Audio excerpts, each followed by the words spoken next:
अहंकार येतो, त्याला इगो होतो की मी करतो. अरे त्याने मला मदत केली म्हणून मी करत नाही. पैशाची मदत तर कोणीही केली असती, पण मी हुशार म्हणून मी. अशी एक प्रकारची गुरमी त्याच्यात येते आणि त्याच्या हातून 2-3 ब्लंडर्स होतात. ब्लंडर्स म्हणजे तो जो लहानपणात मुलगा आलेला असतो की तू भीक मागण्याशिवाय तुझ्याकडे दुसरा कुठचाच उद्योग नसणार आहे, आणि त्याच जिद्दीवर तो मोठा झालेला असतो. तोच मुलगा त्याच्याकडे येतो की मी आता बेकार आहे, मला काम नाही, काम दे म्हटलं, मी तुला काम देणार नाही म्हणून त्याला पाठवतो. असे 2-3 जणांना तो इन्सल्ट करतो. तेव्हा त्याची गर्लफ्रेंड असते, ती अमेरिकेला शिकत असते, हा अमेरिकेला असताना त्याच्याबरोबर असते. ती त्याला बरोबर बोलते की हे तू करतोयस ते बरोबर नाही आहे, एवढंच म्हणते आणि निघून जाते. आणि देविका म्हणून त्याची टीचर असते, लहानपणापासून त्याला शिकवले. तो कुठेतरी जायला निघतो अवॉर्ड विनिंगला, तेव्हा म्हणजे एवढ्या लहान लहान गोष्टींनी त्यांनी किती सुंदर दाखवलं आहे बघ.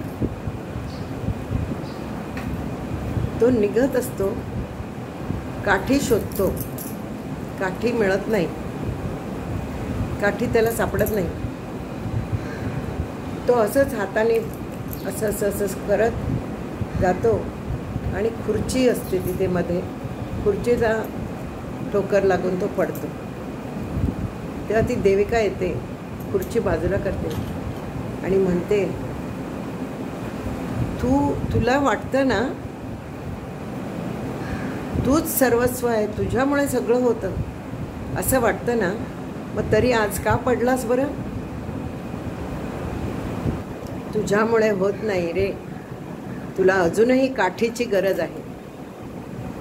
म्हणजे इनडायरेक्टली काय, तू सर्वांचा तुच्छकार करतो ना, तुच्छ मानतोस, त्यांची मदत तुला लागणार, त्यांची ती काठी आहे तुझी, म्हणून तू पुढे चाललायस. चंद्रूसारखा तुला फायनान्सर लाभला आहे, तो तुझ्यावर विश्वास टाकतो. आम्ही सगळे तुझ्याबरोबर आहोत म्हणून तू चालतोयस. तुला अजूनही काठी लागते असं एकच वाक्य म्हणते ती देविका, आणि त्या एकाच वाक्यात सगळं त्याला कळतं की आपण कुठे चुकलो आहोत. आणि मग ते प्रेसिडेन्शियल अवॉर्डला गेल्यावेळी तो म्हणतो, जोपर्यंत तुम्ही म्हणता की स्पेशली एबल्डच्या माणसाला आम्ही त्याचं कर्तृत्व बघून देतोय, let me become ordinary man who has done well in life and not a special man. No, I don't want that category and I don't accept that. That is the last thing. एवढं सुंदर होतं,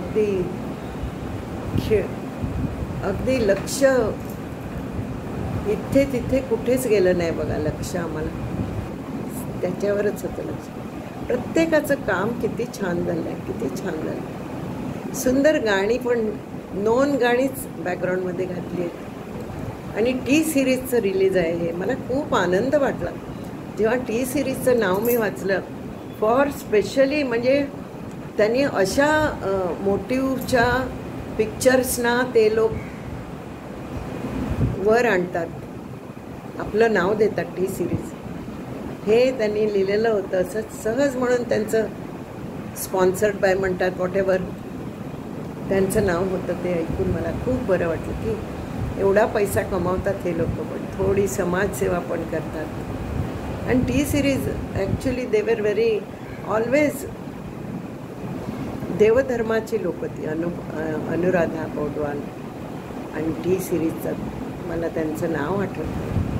अचानक गेले म्हणण्यापेक्षा त्यांना it was not a natural death. तरी ते अगदी देवाचं खूप करायचे. ते बघून, त्यांचं नाव बघून मला खूप आनंद झाला. आणि कविता आणि कविता शानभाऊ आणि तिचं सैन्य किती मोठं आहे, किती मोठं आहे बा. सगळी जण, सगळ्यांना देव बरं करो, एवढंच मी सांगून आजचा व्हिडिओ मी कंप्लीट करतो. प्रेम से बोलो जय माता दी, जय गुरु, जय शंकर।